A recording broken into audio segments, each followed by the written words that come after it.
Bismillahirrahmanirrahim. Assalamualaikum warahmatullahi wabarakatuh. Jumpa lagi dengan saya di Abil Maywa Channel. Jadi teman-teman, channel ini merupakan channel pendidikan tempat kita berbagi tentang aplikasi pendidikan, Microsoft Office, serta tips dan triks komputer. Jadi bagi teman-teman guru honorer yang baru menemukan channel ini, silakan tekan tombol subscribe-nya dan aktifkan lonceng notifikasinya agar setiap hari teman-teman bisa mendapatkan informasi-informasi terbaru dari kami terkait guru dan info tunjangan.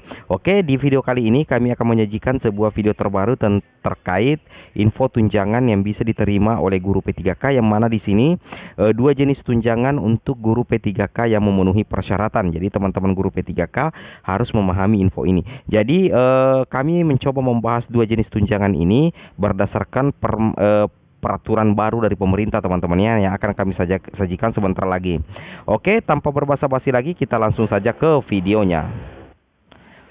Jadi teman-teman, di sini kita membahas dua jenis tunjangan yang bisa diterima oleh teman-teman guru yang sudah berstatus P3K, yang mana informasi ini kami punya dasar hukumnya, sehingga jauh dari kata hoaks, teman-teman ya, karena kita berdasarkan Peraturan Sekretaris Jenderal Kementerian Pendidikan, Kebudayaan, Riset dan Teknologi nomor 18 tahun 2021 tentang petunjuk teknis pengelolaan penyaluran tunjangan profesi dan tunjangan khusus bagi guru non pegawai negeri sipil. Jadi di sini ini adalah merupakan peraturan baru dari Persekjen, dan ini keluar atau peraturan ini terbit tepat di tahun ini, teman-teman ya, di tahun 2021. Jadi ini adalah peraturan baru tentang penyaluran tunjangan profesi dan tunjangan khusus. Jadi di sini untuk teman-teman guru P3K itu mempunyai peluang untuk mendapatkan dua jenis tunjangan. Yang pertama itu adalah tentunya tunjangan profesi, dan yang kedua adalah tunjangan khusus. Tetapi untuk mendapatkan tunjangan profesi dan tunjangan khusus, tentunya itu teman-teman harus memenuhi persyaratan. Nah, di sini kita akan coba kupas habis, teman-teman ya. Jadi teman-teman silakan simak videonya berdasarkan Persekjen ini. Nah, di sini kita coba lihat bahwa di sini informasinya untuk tunjangan khusus terlebih dahulu. Kita ketahui dulu bahwa daerah khusus itu adalah daerah yang terpencil atau terbelakang, daerah dengan kondisi masyarakat adat yang terpencil, atau daerah perbatasan dengan negara lain, daerah yang mengalami bencana alam, bencana sosial, atau daerah yang berada dalam keadaan darurat, atau pulau-pulau kecil terluar. Itulah yang dikatakan daerah khusus. Nah, daerah yang masuk daerah khusus itulah nantinya yang akan mendapatkan tunjangan khusus. Jadi sekolah yang berada di dalam daerah khusus itu berpeluang mendapatkan tunjangan khusus, seperti itu, teman-teman ya. Nah, di sini kita bisa kupas habis, teman-teman ya. Di sini bahwa untuk awal pemberian tunjangan profesi itu ada dua poin yang harus teman-teman pahami, bahwa tunjangan profesi bagi guru non PNS yang baru memperoleh sertifikat pendidik diberikan pada tahun berikutnya. Kemudian guru non PNS yang baru memperoleh surat keputusan SK in passing atau penyetaraan pangkat dan jabatan pada tahun berjalan akan mendapatkan tunjangan profesi sesuai dengan penyetaraan pada tahun berikutnya. Jadi seperti itu untuk aturan awal pemberian tunjangan profesi bagi teman-teman guru yang baru menerima sertifikat pendidik. Seperti itu, teman-teman ya. Nah, di sini kita coba amati bahwa di sini ada beberapa kriteria yang bisa menerima tunjangan profesi, teman-teman ya. Yang pertama itu adalah memiliki surat keputusan pengangkatan dari pejabat pembina kepegawaian sebagai pegawai pemerintah dengan perjanjian kerja P3K bagi guru yang berstatus P3K di satuan pendidikan yang diselenggarakan oleh pemerintah daerah. Jadi salah satu syarat mutlak bagi teman-teman guru P3K untuk mendapatkan tunjangan profesi berdasarkan peraturan baru ini adalah teman-teman harus memiliki surat keputusan pengangkat ya, surat keputusan pengangkatan dari pejabat pembina kepegawaian sebagai guru P3K. Berarti teman-teman harus wajib memiliki SK pengangkatan sebagai guru P3K, seperti itu. Kemudian yang kedua adalah memiliki surat keputusan pengangkatan. Nah, di sini memiliki surat keputusan pengangkatan atau penugasan dari pejabat pembina kepegawaian atau pejabat yang ditunjuk bagi guru non PNS selain P3K di satuan pendidikan yang diselenggarakan oleh pemerintah daerah. Jadi ini untuk guru honorer ya. Jadi seperti itu. Kemudian di sini guru P3K itu wajib tercatat ya, tercatat pada data pokok pendidikan atau Dapodik. Jadi bagi teman-teman guru guru yang sudah berstatus P3K, dan ketika teman-teman sudah penempatan nantinya, maka teman-teman wajib terdata di aplikasi Dapodik yang merupakan aplikasi resmi dari Kemdikbudristek.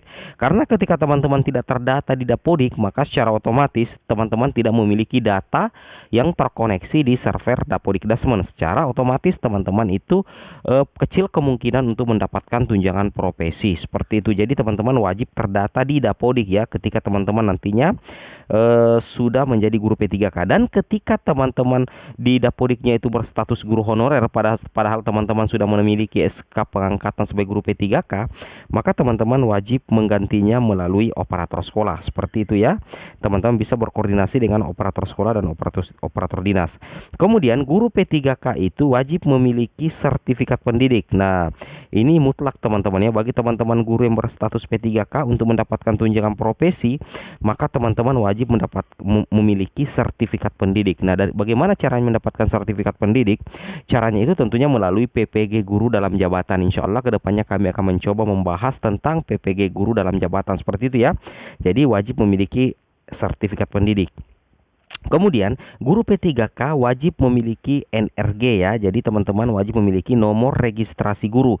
Nah, caranya ketika teman-teman sudah mendapatkan serdik atau sertifikat pendidik, maka secara otomatis teman-teman juga sudah memiliki NRG seperti itu. Kemudian teman-teman memenuhi beban kerja guru, berarti teman-teman wajib 24 jam mengajar ya. Nah, jadi teman-teman guru honorer, guru P3K itu wajib 24 jam mengajar dan terdata di Dapodik seperti itu ya. Nah, di sini kita coba lihat lagi di sini untuk besaran tunjangannya ya. Nah, untuk guru non PNS kan itu 4,5 juta per 3 bulan atau 1,5 juta per bulan ya. Beda kalau guru non PNS yang impasing itu 1 kali gaji pokok PNS, jadi setara dengan PNS. Nah, kalau guru P3K di sini juga sudah dijelaskan di sini di poin 2. Penerima tunjangan profesi bagi guru berstatus P3K diberikan setara 1 kali gaji pokok sesuai keputusan pengangkatan. Seperti itu teman-teman ya. Jadi untuk teman-teman guru P3K itu luar biasa ya, karena tunjangan profesinya itu dihitung 1 kali gapok atau 1 kali gaji pokok seperti itu teman-teman ya.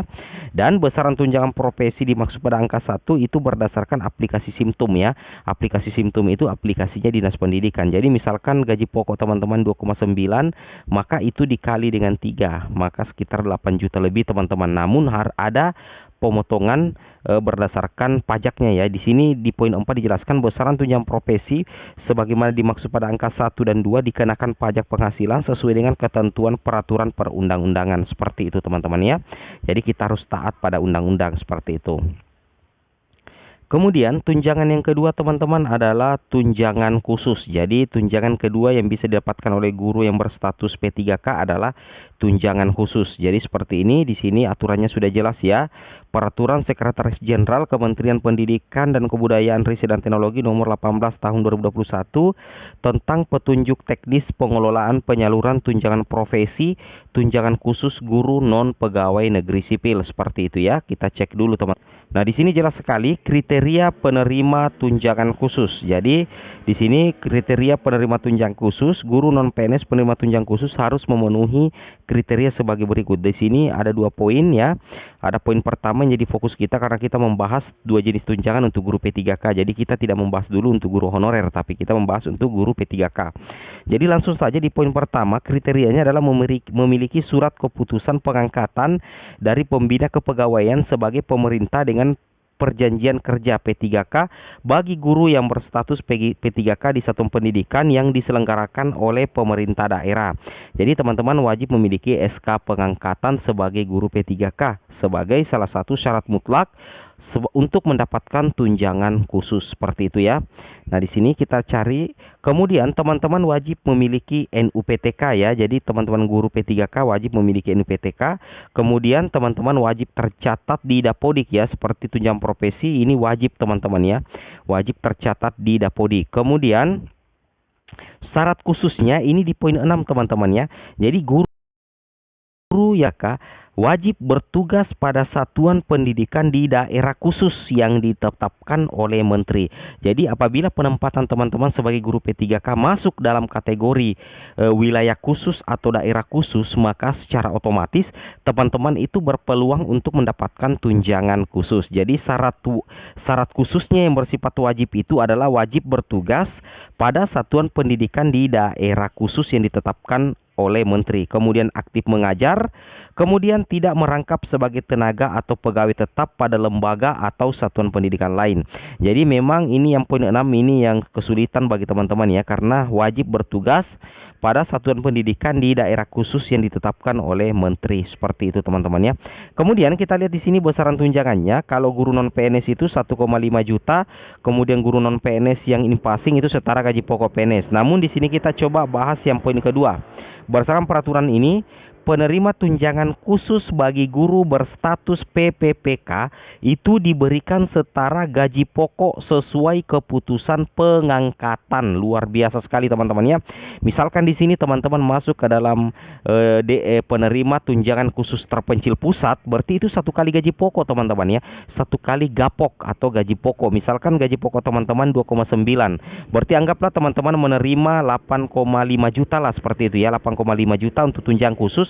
Dan ketika teman-teman selain berada di wilayah khusus penerima tunjangan khusus, teman-teman juga memiliki serdik yang otomatis teman-teman berhak untuk mendapatkan sertifikat pendidik, maka teman-teman akan double tunjangan. Selain mendapatkan tunjangan khusus, maka teman-teman guru P3K juga mendapatkan tunjangan profesi. Berarti sekitar teman-teman itu bisa mendapatkan 19 juta sampai 20 juta untuk double tunjangan apabila teman-teman mengajar di daerah khusus plus teman-teman serdik juga, seperti itu. Namun seperti yang admin bilang, meskipun mendapatkan banyak tunjangan, di sini di poin 4 teman-teman harus perhatikan besaran tunjangan khusus sebagaimana dimaksud pada angka 1 dan 2 dikenakan pajak penghasilan sesuai dengan ketentuan peraturan perundang-undangan. Seperti itu teman-teman ya. Luar biasa sejahtera bagi teman-teman guru P3K, dan bagi teman-teman guru P3K yang telah lolos di tahap pertama, selamat. Semoga istilahnya teman-teman bisa lebih optimalisasi lagi dalam menjalankan tugas. Dan bagi teman-teman guru honorer yang belum lulus di tahap 1, jangan patah semangat, tetap berjuang, masih ada tahap kedua dan tahap ketiga, seperti itu. Oke teman-teman, mungkin cukup sampai di sini videonya. Assalamualaikum warahmatullahi wabarakatuh.